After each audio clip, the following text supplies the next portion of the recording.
Hiya folks, welcome back to Workers and Resources Soviet Republic. This is episode 14 of the Playalong tutorial series. And it is time, it's finally time for us to turn this ghost town into a proper republic. Because today we're going to be inviting our citizens. So yeah, make sure you've been through the last episode, you've done all the setup, you've got all your ambulances, your fire trucks, all your buildings have the right number of staff, according to what I said there. We'll be adjusting those later in the episode once we have our people, but make sure you've got water in there. It's connected to the substation, it's connected to the sewage station, it's connected to electricity. You can see, I don't know, hang on. Oh, yeah. If you just loaded up a paused game, it's going to say you've got no electricity because it takes a second for it to update itself. So yeah, unpause the game for a second to do that. Check that it's got a voltage. As long as that's not zero, that means it's got a working connection to the power grid, and you don't really need to worry about it beyond that, except in extreme circumstances. Make sure it's got connection to the heating place. Yeah, so this heating supply isn't actually happening right now because we have this zeroed out. So this probably should be in the last episode, but put this up to like 10. It is in range of all those workers that we're bringing in that are working in the incinerator in the fire station. So once we get a couple more buses arriving there, we should start to see this needle come up. And then later on in this episode, we'll be replacing that bus line with one that uses our own citizens. But yeah, it's got heating connections, it's got electricity connections, it's got water, it's got sewage connections. You can see it has garbage connections. So the garbage connections, it's good to have them. They don't necessarily need them. These trucks can go directly to the buildings. Yeah, you can see what they can walk to. If you followed the plan, you shouldn't have to worry too much about this. Everything should be in walking range. That should be us good to go. We've got one cluster. We're only going to fill up one cluster. The other ones may or may not be finished building in your republic. Let's go in here, and we've got 3 different buttons for inviting people. Inviting people from the third world for dollars. Don't touch that. Don't do it. The immigrants from the third world show up without any education. It can be useful later on when we've got the school staffed up and we've got excess capacity in our schools. But if they don't have any education, they can't work at all. They also often have quite serious health issues, so you need a lot of capacity in your hospital. For now, we're going to ignore that. The next one is just 10 immigrants from the Soviet bloc for 6,000 rubles. That's just generally people with normal education, but sometimes a few people with higher education. Or for a little bit more money, you can invite half as many people with high education. So we're going to be using a mix of these 2 buttons. So for example, I'm going to pause while I do this, but 1, 2, 3, 4, 5, 6, 7, 9, and then 1, 2, 3, 4. So that's worked out with we unpause for a second. That's given us like 110 workers plus their families, and that's given us 72% lower education and 28% higher education. So that's probably not enough higher educated people. So in the next one, go for like 70, and then fill up the rest, and do the same.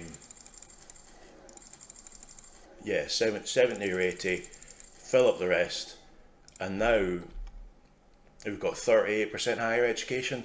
That's probably about what you want. Anything above 30% is fine. So now we've got 440 workers that can now start doing work.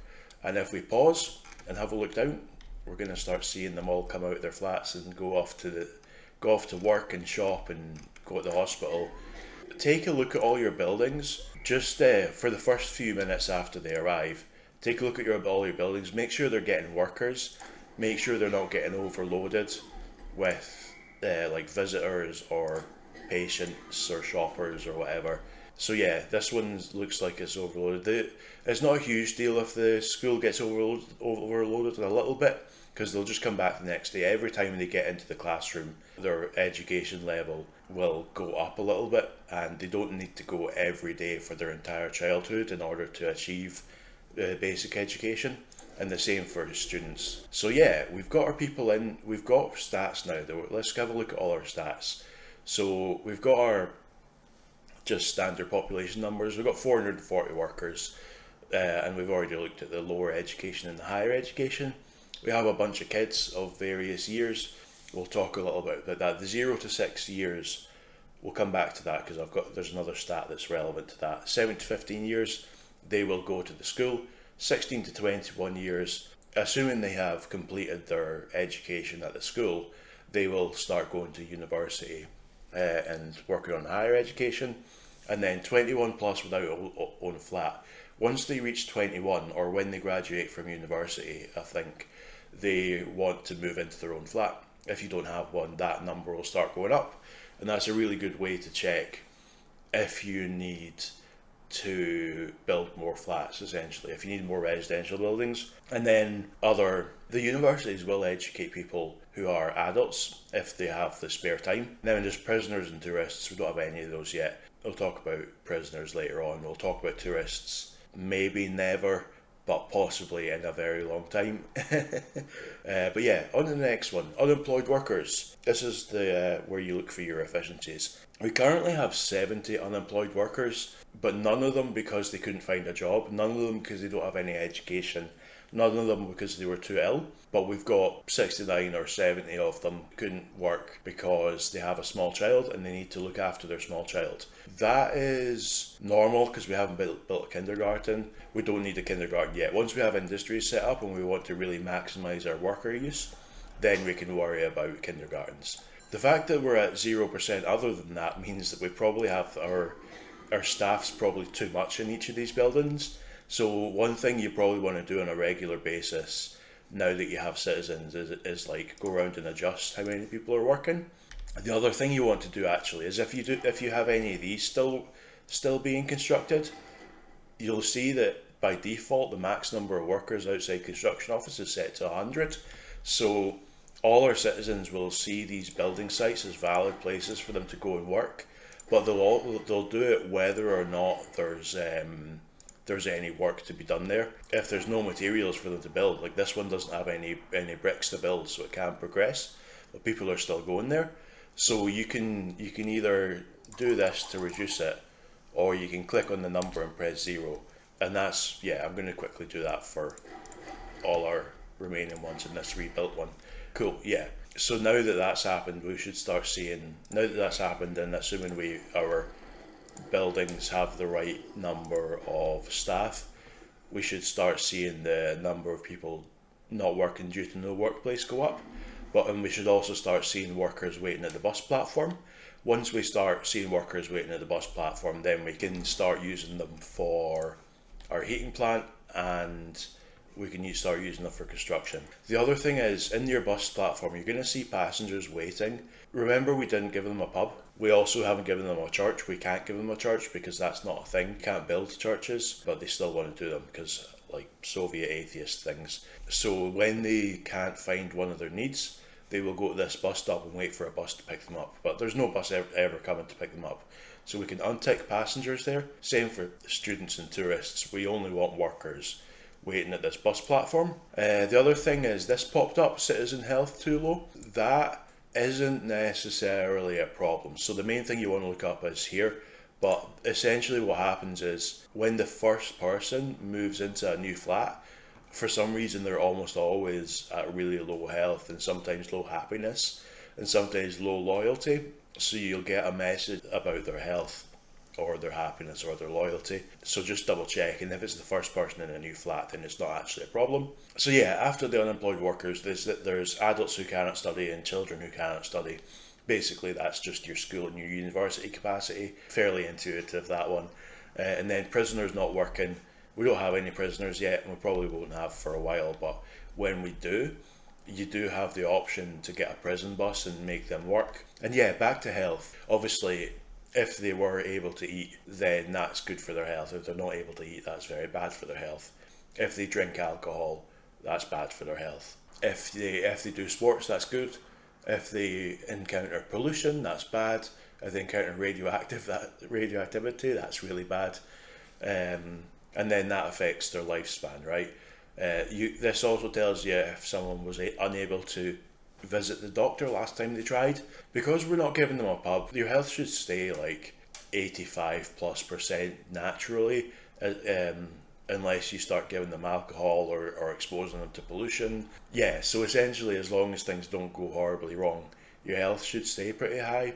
But yeah, you can also see at the bottom how your lifespan's been changing over time and the health has been changing over time, and then reasons for decrease. So health, I think it works like happiness. So I'm not 100% sure, but I think it works like happiness in that it slowly goes up over time, but then it'll drop for various reasons. So like if they were starving, if they were drinking alcohol, now you'll notice that we've got 8 people who are unhealthy because they were starving. That's not really a cause for concern in this specific case, because all it means is when we first invited people, they were like sitting in their house and they just moved in and they were like, I need to go and buy some food.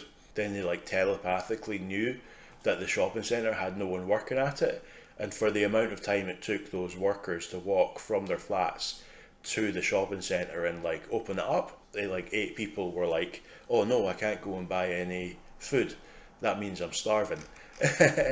So it's just literally because of that delay in getting workers in there when we first got people moved in.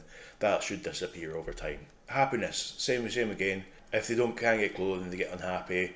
If their loyalty is low, so that doesn't inherently make them unhappy. When something makes them unhappy, having low government loyalty will make that have a higher impact and make them more unhappy. That's something we want to deal with later on, but the only way we've got to deal with right now is via monuments, which apparently is something I didn't build. I would have been building this. Okay, time to build a monument. So this goes in trees and accessories. You've got the Soviet emblem as the default, but the best one overall we need research for. But the best one I find at the start is this Eternal Flame obelisk. Each of these give like a plus, like this one gives plus 3.4% loyalty boost to anyone who does something in a building within 165 meters. That, like for example, this Lenin statue has more influence, but it has much less range. So the Eternal Flame obelisk I find is a useful thing. When we unlock the Red Star monument, I want to put one there later on, but for now, I'll just chuck one of these down here. Eternal Flame obelisk, chuck it behind the hospital. There we go. So monuments are good for ensuring you have a minimum amount of government loyalty, but they won't raise government loyalty above 30%. So make sure you have them, but later in the game we want to find better solutions for that. Essentially, you can just ignore loyalty once you have a monument in place, and it'll just kind of fix itself to 30%. Yeah, next up, sports enjoyment. They want to go and visit the sports hall. That's a percentage that changes over time. The more they get to do sports, the more they enjoy it, and the more they want to do it, the more demand there is. Right now it's only 28%, but over time that should increase, right? They'll go to the sports hall more often, and it'll make them happier when they do. And the same is kind of for alcohol addiction. The more they drink, the more they want to drink. We're not giving them any alcohol, so that percentage will ideally go down, because we don't want them drinking alcohol and making themselves unhealthy, especially if we give them it continuously and they just keep on drinking it, and that percentage goes up and up and up and they get more and more unhealthy. And then culture enjoyment works exactly the same as sports enjoyment, but that's the cinema. Religion sympathy works pretty much the same. That percentage, how much they want to go to a church, that's going to be working like the alcohol addiction, but without the health component. So over time, that'll make them less and less unhappy that they don't have access to that. And then have a radio and have a television. So that's to do with these electronics, right? Let's find a citizen. This person has electronic 0.44. So every time they go to the shop and take away some electronics, that number will go up. When it reaches 1, they count as having a radio. When it reaches 2, they count as having a television. When it reaches 3, they count as having a computer, but they can't use a computer for anything, so that's fine. They have a radio and have a television percentage. They don't really matter for us right now, but later on we get the option to build a radio station and then later a television station. And that's like the main way to raise up loyalty. We can staff up a radio station and set it to broadcast propaganda, and that'll make our citizens more loyal. So that's really useful, but it's also a really expensive building, and it also uses a lot of workers. So it's not really viable for us to do that right now, even if we had the technology, which we don't. That's what that's all about. And then, like with health, it tells you what the change has been in the happiness, and it tells you reasons why people might have been unhappy. Unable to drink alcohol, unable to go to church, those are going to be continuous. And then the lack of meat and the starving is the same thing, where they couldn't get anything because the staff hadn't arrived. That's all the stats to keep track of. Yeah, it's fairly intuitive a lot of the time, as long as you know what buildings are associated with what. So now we've got workers starting to appear in the bus platform. Let's go over to find one of your microbuses that's delivering foreign workers to Incineratorville and go to view line details. That'll give you the line that all 6 of those buses are on. So we're going to click on the customs house, and then we're going to hit new stop, and that'll put the bus platform below the one that we clicked on. We just do the same, right? Don't unload. Don't pick up workers with no education. Don't pick up students or passengers. And then we can click on the large customs house again and delete it and hit accept changes. And now those buses will go, hopefully they don't go up that dirt road. Actually, we can remove that dirt road now because we've got a proper fire station down here, and that'll make things much better. Yeah, cool. Yeah, and now we'll be running our incinerator and our heating plant fire station from our own people. That'll be good. The other thing we can do is you want to adjust your staffing as closely as possible, because right now no one's getting to the bus platform, and that shouldn't be the case. That means we've got way too many people working in some of these, so that can be like two or something. That can be like 3. Just adjust it until it kind of looks about right. If you get one like this where it only goes by 5, you can click on here and go like 3. Yeah, that's about right. And yeah, that'll make sure there's workers available for here relatively consistently. We've also got workers in the water treatment plant. We don't need 5 workers. A couple of workers will be fine. We've got a massive buffer here, so if there's any downtime on that, that's not necessarily a problem. What we can do as well, right, is do we have any spare construction offices? Yeah, we've got 2 spare construction offices, which is handy. We can go and we can tell it to get workers from here, and the same for here, and extend it out, and extend this out, and get all our buses from up here, send them down. And there's buses here as well, right? And that way all our construction will be done from this bus platform as well. That probably will make things very slow to start with, because, oh hang on, there's an overpass that's where all our workers are going. Zero that out. And then now we should start seeing a lot of people coming to this bus platform, and that will allow these buses we just moved over to take workers from here to do the rest of our construction, which should make things a lot better and a lot cheaper for us, because we've spent so much money on foreign labour at this point that yeah, keep an eye on here. Hopefully you're not having as many problems with broken trucks as I am. I put some notes up in the editing to say buy more trucks to build things faster, which should hopefully mean that maybe you got things done a year earlier than I did, which should really help with that situation. If you want to keep an eye on how things are going, here's a list of problems in the building. These people were unable to visit a pub, these people were unable to visit a church, and some people couldn't work because the kindergartens were in there.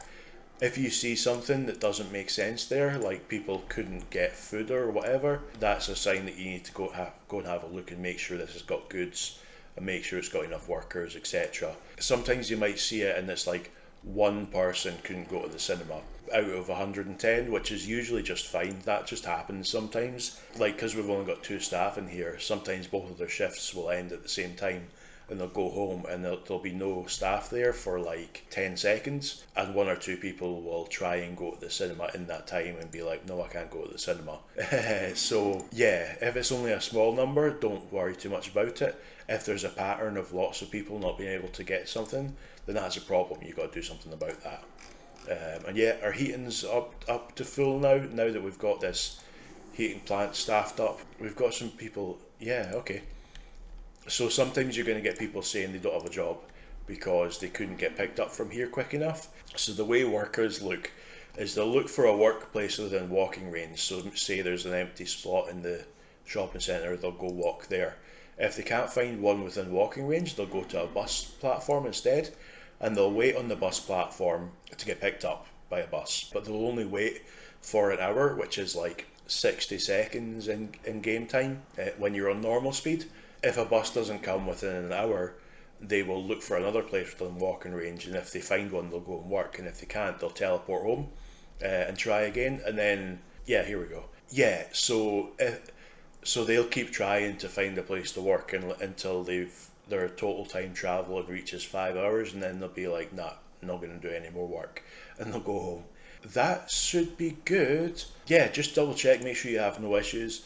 If you've got something that I haven't covered or something that's confusing, let me know in the comments and I'll do my best to help with that. Hope you enjoyed. I'll see you in the next one. Cheers.